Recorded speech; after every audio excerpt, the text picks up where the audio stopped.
ব্যারাকপুর স্টেশনে আমরা পৌঁছে গেলাম দাদা বৌদির বিরিয়ানি রেস্টুরেন্টে।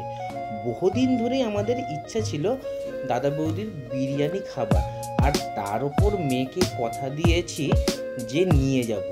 আর নতুন করে দাদা বৌদির বিরিয়ানির স্বাদ নিয়ে তো নতুন কিছু বলবারই নেই, তবে পিসটা মনে হলো মাঝারি মাপের ছিল, কিন্তু টেস্ট অসাধারণ। সাথে মেয়ে বলল যে মকটেলটা ছিল সেটা কিন্তু বেশ দারুণই ছিল। আর খাবারের শেষে বাঙালি হিসেবে মিষ্টি মুখ না করলে কি হয়, তাই চলে এলাম আমাদের পাশেই রেস্টুরেন্ট থেকে বেরিয়ে একটা সুন্দর মিষ্টির দোকানে। মিষ্টিগুলো কিন্তু জাস্ট অসাম ছিল। আর আমরা যখন লাস্টবার এই রেস্টুরেন্টে এসেছিলাম তখন কিন্তু এই আউটলেটটা ছিল না, এই রেস্টুরেন্টটা ছিল না। পুরনো যে স্টেশন থেকে বেরিয়ে ডান হাতের কাউন্টার সেটাই ছিল। গিয়ে ওখান থেকে দেখি যে সেটা বিশাল একটা এসি রেস্টুরেন্টে পরিণত হয়েছে।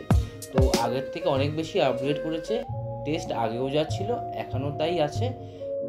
তাই খাওয়া দাওয়ার পর একটু মিষ্টির প্রয়োজনীয়তা অনুভব করছিলাম, তাই রেস্টুরেন্ট থেকে বেরিয়ে আমরা চলে আসলাম পাশের এই রককুমারী মিষ্টিতে সাজানো এই সুন্দর মিষ্টির দোকানটায়।